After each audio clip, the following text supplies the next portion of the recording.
So the first of the two touring car races get us underway with the Lotus Cortina and the Ford Mustang. Warren Briggs in the Ford Mustang, Mark Jones in the Lotus Cortina, and the pack descending on Clairvaux. The Cortina has taken the lead. Warren Briggs powers his way through to second place, and you can just see in the background there the yellow Ford Anglia of the ever-spectacular Bob Bullin making their way through Clairvaux into Hawthorne. The whole pack, very reminiscent of what touring car racing was like in the 1960s. And they're out of Hawthorne into the chicane and heading towards Tower. So Cortina's then first and third. John Davison in the number 40 car just appears in sight behind the cornfield as the two leaders turn out of Sunny, with Mark Jones leading the way from Warren Briggs, the New Zealander in the Ford Mustang, closing up at parts of the circuit where he can use the power of his car. John Davison in the Cortina, Lotus Cortina, in third place, with Bob Bullin right behind him, and two more Cortinas ganging up. Young James Clark in his first race meeting at just 16 years of age, just holding off the more experienced Peter Hoare with his Lotus Cortina. Spin by number 40, John Davison, means he's taken out of contention, as the battle is really joined now between Mark Jones and Warren Briggs. And into Sunny, it's still the Cortina in front. Both drivers sliding their cars in a very spectacular way. And again, power sliding the car into the complex. Warren Briggs closing up in the Mustang all the time on the Mark Jones Cortina. And belches of flame. The Cortina goes a bit wide going into Clairvaux, and then from Clairvaux into Hawthorne. But it's still the Cortina in front, the Mustang in second place.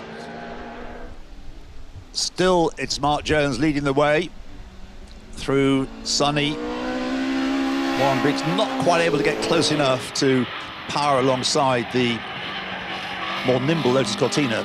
Both cars extremely well driven, recalling the battles of the 1960s in the British Saloon Car Championship between the likes of Jim Clark. There is a Mini heading off the circuit. That's the car of Steve Jones, understeering onto the grass, not spinning, but waiting for an opportunity to rejoin. And along comes the Lotus Cortina and goes straight on as well. The car of Nigel Cox joining the Mini. Two classic saloon cars, racing saloon cars of the 1960s there together, but on the grass rather than on the tarmac. So Warren Briggs continues to opposite lock his way around the circuit in the Ford Mustang. Into Sunny once more come the two leaders. Mark Jones still working away hard to keep that Cortina in front. Into the complex just before the end of the lap. A massive understeer there, and he goes onto the grass. And what's that all about? We've got him just stopping before hitting the tyre wall. So relief there. And then Bob Bullin, next into view, into the complex in the yellow Anglia. And we get the number 54 Anglia sliding sideways. That's the car of Neil Wood. He gets going again. Begins to look as though there's something on the circuit that is causing them all to have these problems. There's the number 25 Mini of Barry Syme, and the officials deciding that the surface has become too slippery, presumably because of oil dropped on the circuit. And we're getting a replay here of how Mark Jones, who wouldn't normally make a mistake like that, suddenly encountered a lack of adhesion, lack of grip coming into the complex. And despite his best efforts, he couldn't help going off onto the grass. Warren Briggs a little bit able to keep under control. So the race is restarted. Bob Bullin appearing there in the Anglia to anticipate the restart. The grid formed up in the order the cars were running in when the red flag went out. So Bob Bullin has the yellow Anglia in the lead. One of the Cortinas electing to go a bit wide there. That's James Clark. So as the field makes its way up towards Tower, Bob Bullin in the Anglia, particularly prominent at the moment, and turns through Tower just behind, though, the leading Cortina. A sluggish restart by Warren Briggs means he's in amongst the Anglias at the moment. The Neil Wood car tucks in behind him as they make their way through the Jim Clark S's.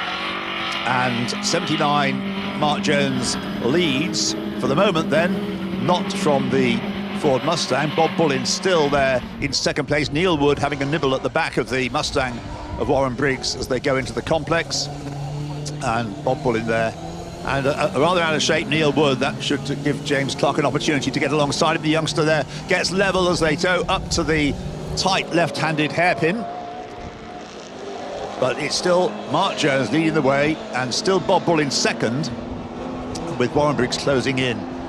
We can see action behind, just caught a glimpse there of the Imps and the blue Ford Anglia a little bit further back, the car of Adam Gittings.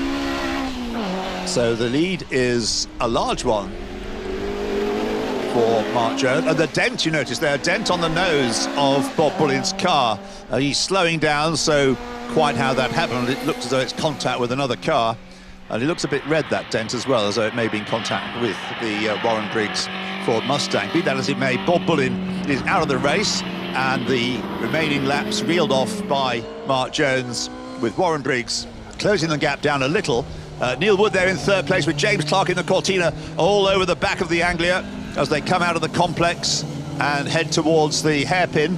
So this is the finishing order, I think, is going to be, unless James Clark can find a way through the flag wave. Mark Jones then wins the 4-lap restarted race from in second place Warren Briggs. In third place is Neil Wood in the Ford Anglia, and James Clark takes a very good fourth place in his first motor race. A very happy Mark Wood, acknowledging the applause of the good crowd of spectators as he comes round to the end of the slowing down lap.